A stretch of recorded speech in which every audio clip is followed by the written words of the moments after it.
Verma study point. जिस चीज का आपको आज बेसब्री से इंतजार था वो वीडियो में धमाकेदार वीडियो लेके आ गई हूँ। इंपॉर्टेंट क्वेश्चन आंसर्स की आपके पेपर को मद्देनजर रख के ये इंपॉर्टेंट क्वेश्चन आंसर्स लेके आई हूँ। तो देख लेते हैं हम आज क्या करने वाले हैं। बेसिकली हम जानने वाले हैं कि हमारे पेपर में किस टाइप के क्वेश्चन आते हैं। सीबीएसई किस टाइप के क्वेश्चनों को जो है पूछती है ज्यादातर। देखिए, जो क्वेश्चन होते हैं उसकी लैंग्वेज चेंज हो सकती है परंतु उसका आंसर उसी तरीके से देना होता है।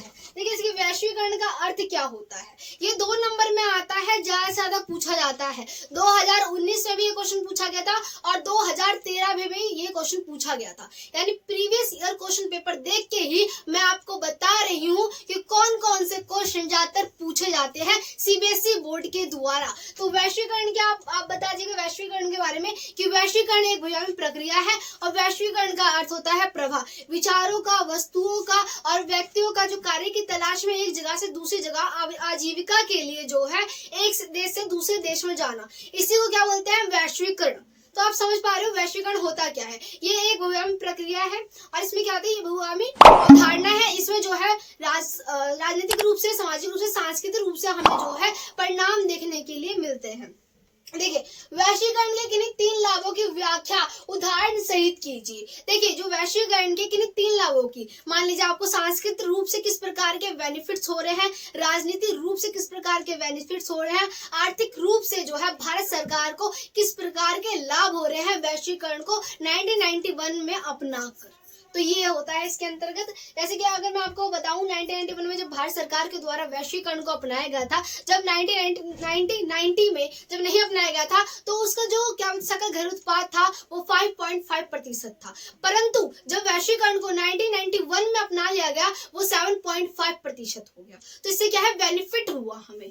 तो देखिए, ये हो गया। तो आप बताओगे कि इसके किस प्रकार से बेनिफिट हो रहे हैं। अगर आप सामाजिक रूप से बोलते हो, जैसे कि सांस्कृतिक रूप से, तो हमें बहुत सारे कल्चर्स को हम जान पाते हैं, समझ पाते हैं तथा महिलाओं की स्थिति में बहुत ज्यादा ही सुधार हुआ है। क्योंकि पहले लोगों की रूढ़िवादी सोच थी कि महिलाएं अपने जीवन में कुछ नहीं कर सकती हैं, महिलाओं का कार्य सिर्फ अपने बच्चों का पालन पोषण करना, अपने परिवार का पालन पोषण करना है। परंतु जब वैश्वीकरण को अपनाया गया, सामाजिक रूप से, सांस्कृतिक रूप से जैसे अपनाया गया, तो हमने समझा कि जो महिला घर को संभाल सकती है वो पूरे देश को संभाल सकती है। तो इन सब चीजों को हमने समझा। जब कोई महिला किसी चीज को ठान लेती है तो उसे करके दिखा देती है। ये विचार हमें पश्चिमी देशों की संस्कृतियों को अपना कर ही समझ आया है। इससे हमें हानि भी हुई है क्योंकि महिलाओं को जैसे कि एडवर्टीजमेंट दिखाए जाते हैं उसमें एक उपभोग की वस्तु के रूप में दिखाया जाता है, जो कि बहुत ही गलत प्रभाव दिया जाता है। परंतु इससे सुधार भी हुए। तो अभी आपको सिर्फ लाभ के बारे में बताएगा, तो आप इसके लाभ के बारे में बताओगे कि सामाजिक रूप से, सांस्कृतिक रूप से और राजनीतिक रूप से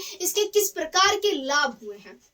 देखिए, वैश्वीकरण के राजनीतिक अथवा जो है आर्थिक रूप की व्याख्या करनी है कि परिणाम की व्याख्या करनी है। यह क्वेश्चन 2019 में, 2020 में बहुत ज्यादा ही पूछा गया था। तो आप देखिए कि इसे आपको किस प्रकार से बताना है। आपको राजनीतिक रूप से पहले बता देना है कि इसके जो है सीमाएं क्या होती हैं। जो सरकार के, आप ये बोल सकते हो राज्य की, जो आप ये बोल सकते कार्यों में जो कहीं ना कहीं कमी आ जाती है, जो राज्य के अधिकारों में कमी देखने के लिए आपको मिलती है, क्योंकि राज्य कहीं ना कहीं सीमित हो जाती है कानून बनाने के लिए और लोगों की सुरक्षा के लिए। राज्य ज्यादा काम नहीं कर पाती है, कल्याणकारी योजनाओं को लागू नहीं कर पाती है और गरीब देश जो है वो और ज्यादा गरीब होते हैं और गरीब लोगों की स्थिति और ज्यादा दयनीय हो जाती है। तो इस प्रकार से ये हानि होती है वैश्वीकरण की। तो आपने ये चीज समझी। देखिए, अगर आप आर्थिक रूप से बताओगे तो मुक्त व्यापार की स्थिति को अपनाया जाता है, ओपन डोर की नीति को अपनाया जाता है। बहुत सारे देश के लोग आ सकते हैं, अपनी चीज को बेच सकते हैं, है ना। तो इससे क्या होता है कि मान लीजिए भारत में आपने देखा होगा चीन के प्रोडक्ट्स बिकते हैं, अमेरिका के प्रोडक्ट्स बिकते हैं, है ना। आपने देखा होगा कि चीनी साइकिल बिक रही है, कोई भी प्रोडक्ट आपको देखने के लिए मिलता है। तो ये किस लिए होता है, वैश्वीकरण की वजह से होता है। ऐसे दूसरी कंट्री में भारत की चीजें भी आपको देखने के लिए मिलती हैं। तो आपको ये बताना था, आप इस प्रकार से इसकी व्याख्या कर सकते हैं। ये 4 नंबर में पूछा जाता है ज्यादातर। अब देखिए, वैश्वीकरण इसे दो तरह से पूछा जा सकता है क्वेश्चन को। ये पूछा जाता है वैश्वीकरण के किन्हीं 4 या 6 परिणामों की व्याख्या कीजिए। तो आप इसमें जो है सामाजिक, सांस्कृतिक, आर्थिक सारे परिणामों को बता देंगे कि करके डिफाइन कर देंगे। इसके बाद क्या है, आपसे क्वेश्चन ऐसे पूछा जाता है वैश्वीकरण के सकारात्मक तथा नकारात्मक दोनों ही प्रभावों के बारे में वर्णन कीजिए। आपसे पूछा जाएगा ये 3 नंबर में या तो 6 नंबर में ज्यादा से ज्यादा। जब ये 6 नंबर में पूछा जाता है तो आपको ज्यादा से ज्यादा डिफाइंड करना होता है उसे और उदाहरण देने होते हैं। इसी प्रकार से वैश्वीकरण के सांस्कृतिक परिणाम। अब देखो वैश्वीकरण के सांस्कृतिक परिणाम की बात करते हैं तो हमारे खान रहन सहन में बहुत ज्यादा परिवर्तन आ गया है। पहले महिलाएं साड़ी पहनती थी, परंतु अब महिलाएं जो है नीली जींस जो है अमेरिका के द्वारा ही ली गई है, उसके कल्चर से ही ली गई है। यानी बहुत सारी जो चीजें हैं वो हमने दूसरे देशों की अपनाई है, पश्चिमी देशों की। तो इससे हमारे खान पीन में, रहन सहन में जो बहुत ज्यादा ही बदलाव आ जाता है और कहीं ना कहीं हम अपनी संस्कृति का ह्रास करना आरंभ कर देते हैं। हमारी संस्कृति कहीं ना कहीं दबना आरंभ हो जाती है, जो कि बहुत ही नकारात्मक प्रभाव होता है। रूढ़िवादी जो सोच होती है वो पूरी की तरह से खत्म हो जाती है इसी के अंतर्गत। तो आप ये समझ रहे हो मैकडोनल्डीकरण जो है अमेरिका के द्वारा ही अपनाया गया है। तो आप ये देख रहे हो लोग जो है, जब बच्चे जो है ज्यादा से ज्यादा फास्ट फूड को खाना पसंद करते हैं, घर की रोटी सब्जी को खाना एकदम नहीं पसंद करते हैं। ये जो है पश्चिमी देशों की ही देन है अगर आपको बताई जाए तो। इसी प्रकार से वैश्वीकरण के क्या कारण होते हैं ये बात आ जाती है। तो वैश्वीकरण के आप कारण बता सकते हो कि इसमें जो है प्रौद्योगिकी, यानी जो बहुत उच्चतम प्रौद्योगिकी होती है, इसमें जो है लेटेस्ट बंदूकों का, आप ये बोल सकते हो औजारों का उपयोग किया जाता है, जो कि बहुत अच्छे होते हैं। अगर आपको पहली बात बताई जाए कि पहले टाइम में होता क्या था, पहले टाइम में चिट्ठी को भेजा जाता था। किसी भी संदेश को दूसरे देश में भेजने के लिए, अपने सगे संबंधी को भेजने के लिए जो कि दूसरे देश में रहता है, हमें चिट्ठी का उपयोग करना पड़ता था। चिट्ठी बहुत ज्यादा समय लेती थी और जाने में देरी भी लगती थी। परंतु अब इंटरनेट की सुविधाओं के द्वारा हम चिट्ठी को कहीं पे भेज सकते हैं, ईमेल के द्वारा, फोन के द्वारा, माइक्रोचिप के द्वारा, इंटरनेट, इन सारी सुविधाओं की वजह से हम अब जो है आप ये बोल सकते हो संचार की क्रांति हो गई है, जिसके वजह से हम जो है अपनी सूचनाओं को चंद सेकंड में ही भेज सकते हैं दूसरे देश में। अगर आप चाहो तो आपने भारत से फोन किया अमेरिका के किसी व्यक्ति को, तो आपका फोन बहुत जल्दी ही मिल जाएगा वहां तक, है ना। तो आपको बताने का ये तात्पर्य है कि इन सभी चीजों के वजह से हम अपनी बातों को बहुत जल्दी ही पहुंचा सकते हैं। तो वैश्वीकरण के कारण ही ये सब चीजें हो रही हैं। अब देखिए विषयावी पारस्परिक जुड़ाव से क्या अभिप्राय है, कौन कौन सी घटनाएं हैं। देखो विषयावी पारस्परिक जुड़ाव जो है क्या, इससे क्या अभिप्राय है। विश्वव्यापी पारस्परिक जुड़ाव जो सबसे ज्यादा पूछे जाने वाला क्वेश्चन है। इसमें यह बोला जाता है कि हम अधिक विश्वव्यापी यानी विश्व में सभी देशों के साथ पारस्परिक जुड़ाव, हम दूसरे देश को समझ पाते हैं और अपनी चीजों को दूसरे देश में बेच पाते हैं, हमारे संबंध अच्छे होते हैं। इन चीजों को आप डिफाइन करते जाना और ज्यादातर यही क्वेश्चन जो है आपके पेपर में घुमा फिरा के आएंगे। इसके बाद देखिए अगर हम दूसरी बुक की बात करते हैं, हमारी दूसरी बुक का फर्स्ट चैप्टर पॉलिटिकल का, तो उसमें पूछा जाता है ट्रिस्ट विथ डेस्टिनी, भाग्य वधु का चिर प्रतिष्ठित भेंट जो है भाषण भारत के प्रथम प्रधानमंत्री नेहरू द्वारा कब और कहां दिया गया था। तो ये क्वेश्चन पूछा जाता है, 1 नंबर में पूछा जाता है, आपको बताना होगा 14-15 अगस्त की मध्य रात्रि को, जब लगभग 2000 वर्षों तक जब भारत जो है 200 वर्षों तक जब भारत जो है अंग्रेजों का गुलाम रहा था, उसके बाद जो है भारत को 14-15 अगस्त की मध्य रात्रि को जो है 1947 को आजादी प्राप्त हुई थी और एक विशेष शस्त्र में सभी लोगों को एकीकृत किया गया था। और जवाहरलाल नेहरू ने शस्त्र को संबोधित करने के लिए, लोगों को संबोधित करने के लिए भाग्य वधु का चिर प्रतिष्ठित भेंट नामक भाषण दिया था, जिसे ट्रिस्ट विथ डेस्टिनी के नाम से भी जाना जाता है। तो आपको ये बताना होगा। उसके बाद आपका आता है क्वेश्चन, मुस्लिम लीग द्वारा द्विराष्ट्रीय सिद्धांत था क्या। तो ये मोहम्मद अली जिन्ना के द्वारा प्रस्तुत किया गया था। क्या? द्विराष्ट्रीय सिद्धांत के अंतर्गत ये कहा था कि भारत जो है किसी एक राष्ट्र का नहीं, 2 राष्ट्रों से बना है, यानी 2 कौमों का देश है भारत, एक हिंदू और एक क्या मुस्लिम। तो जो मुसलमान है उनके लिए पाकिस्तान का निर्माण किया जाए और जो हिंदू है उनके लिए हिंदुस्तान का निर्माण किया जाए। तो ये समस्या भी आई थी कि जो हिंदू जो मुस्लिम आपको दिखेंगे वो पूर्वी क्षेत्र में और पश्चिमी क्षेत्र दोनों ही जगह बहुत ज्यादा थे। तो ये नहीं हो सकता था कि हम पश्चिमी के क्षेत्र को जो पूर्व में डाल दे, पूर्व के क्षेत्र को उठा के पश्चिम में डाल दे, क्योंकि वो जगह थी। तो इसीलिए हमने ये निर्णय लिया कि एक पूर्वी पाकिस्तान और एक पश्चिमी पाकिस्तान है, जो कि पूर्वी पाकिस्तान अब बांग्लादेश के नाम से जाना जाता है, जो कि स्वतंत्र हो गया है।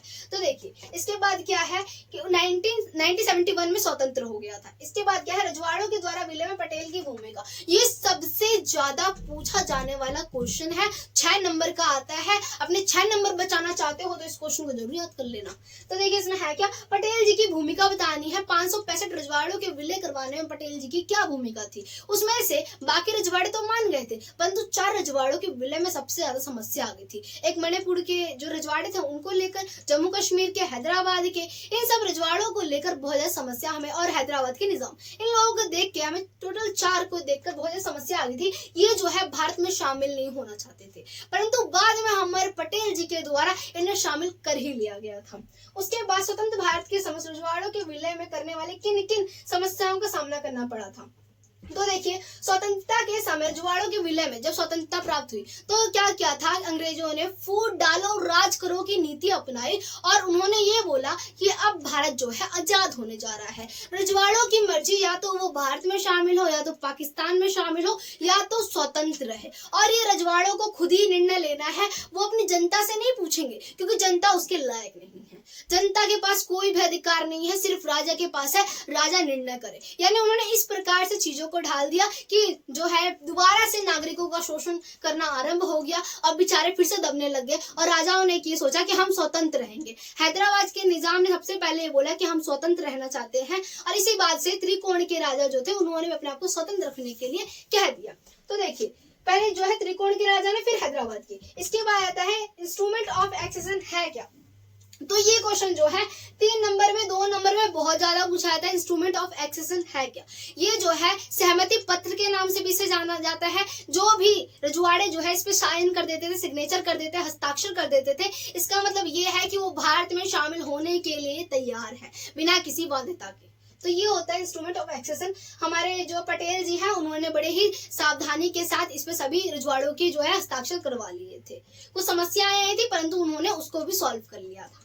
इसके बाद आता है हैदराबाद रियासत का विलय किस प्रकार से हुआ था। अगर हैदराबाद की बात की जाए तो हैदराबाद का शासक था निजाम, वो बहुत ज्यादा ही क्रूर था और वो बहुत ही अमीर दौलतमंद लोगों में शुमार था, परंतु वो जनता का बहुत ज्यादा ही शोषण करता था, किसानों का, बच्चों का, महिलाओं का हद से ज्यादा शोषण करता था। उसकी जनता ने उसके खिलाफ आंदोलन आरंभ कर दिया।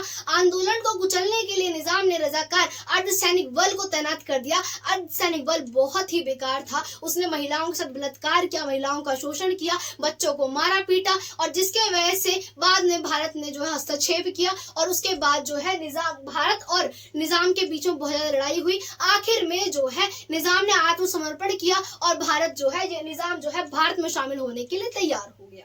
तो ये कहानी है, आपको बता देनी है। इसका मणिपुर का विलय किस प्रकार से हुआ था। तो मणिपुर के शासक जो थे वो बौद्ध चंद्र थे और इन्हें बताया गया पटेल जी के द्वारा कि आपके जो आंतरिक मामले हैं उसमें हस्तक्षेप नहीं किया जाएगा, बाहरी मामले का पिटारा हमको दे दीजिए, बाकी आपकी स्वतंत्रता है। तो इसमें क्या है, बाद में जो है मणिपुर में सबसे पहले जो है सार्वभौमिक वैश्य मत अधिकार 1948 में कराए गए थे। ये क्वेश्चन आता है सार्वभौमिक वैश्य मत अधिकार किस राज्य में कराया गया था। तो आपको बताना है मणिपुर में सबसे पहले सार्वभौमिक वैश्य मत अधिकार कराया गया था 1948 में। तो आपको ये बता देना है। उसके बाद जो है वहाँ की जो जनता है, वहाँ के जो मंत्री हैं, वो ये कहते हैं कि भारत ने उन पर दबाव डालकर जो शासक को जबरदस्ती जो है इंस्ट्रूमेंट ऑफ एक्सेशन यानी कि विलय के सहमति पत्र पर जो है हस्ताक्षर करवाए थे। क्या विलय के सहमति पत्र पर जबरदस्ती हस्ताक्षर करवाए थे, परंतु ये रियलिटी नहीं है। इसके बाद आता है स्वतंत्रता के समय भारत के सामने किन 3 चुनौतियों का सामना करना पड़ा था। तो देखिए, भारत के पास सबसे बड़ी समस्या ये थी, जब 200 वर्षों तक कोई देश गुलाम रहता है तो आप समझ सकते हो वो देश कितना ज्यादा गरीब होगा, उसकी स्थिति बहुत ज्यादा दयनीय होगी। क्योंकि जो अंग्रेज आए थे, वो ब्रिटिश आए थे, भारत को ठीक करने तो आए नहीं थे, भारत की नींव हिला के चले गए थे, भारत का बहुत ज्यादा ही शोषण किया था और जो भारत सोने की चिड़िया कहा जाता था उसे लूट के चले गए थे। तो इससे क्या हुआ था कि भारत की स्थिति दयनीय हो गई थी और उस समय ये वादा किया गया था कि हम लोकतंत्र की स्थापना करेंगे, सभी के हित के लिए कार्य करेंगे, सभी के लाभ के लिए कार्य करेंगे और सभी को एकता के, बंधुता के सूत्र में बांधेंगे, एकता और अखंडता के सूत्र में बांधेंगे। तो ये सबसे बड़ी समस्या थी क्योंकि भारत जो है विभिन्नताओं से भरा देश था और सभी लोगों को एकता, अखंडता के सूत्र में बांधना बहुत ही मुश्किल था, या तो उन्हें पिरोना बहुत ही मुश्किल था। क्योंकि आप जानते हो हिंदू मुसलमान के दंगों को आप देख ही रहे थे कि जब विभाजन हुआ था तो कितने खतरनाक परिणाम हुए थे। तो देखिए, इसके बाद आता है हमारा क्वेश्चन, स्वतंत्रता के समय भारत के सामने किन 3, ये बता दिया आपको मैंने। 1947 में भारत के विभाजन के किन 2 कारणों का वर्णन कीजिए, विभाजन के परिणाम क्या हुए थे। तो विभाजन के परिणाम आ जाते हैं। विभाजन का परिणाम बहुत ही दर्दनाक हुआ था। इसमें क्या हुआ था, 80 लाख 80 लाख लोगों को सीमाओं पर जाना पड़ा था, अपने घर बार को छोड़कर सीमाओं पे ही उन्हें रहना पड़ गया। उसके बाद जो है हिंदू मुसलमान संप्रदायों में बहुत ज्यादा दंगे फसाद हुए थे, लोगों को भैया काटा मारा गया, और जो बहू बेटियां थी वो खुद ही जो है जाकर कुओं में मर जाती थी, स्वयं भी मर जाती थी। कभी कभार जो उनके पिता होते थे वो अपनी बहू बेटियों का गला दबा के उन्हें मार डाल देते ताकि उनकी इज्जत बची रहे। इसी प्रकार से इतनी दर्दनाक बातें हैं, आपको सुन के ही ऐसा महसूस हो रहा होगा, तो सोचिए उस समय का समय किस प्रकार का होगा। तो आपको वही वर्णन करना है अपने एग्जाम में, आपके नंबर फुल टू फुल आएंगे। यहीं पे हमारा ये पूरा का पूरा जो क्वेश्चन आंसर्स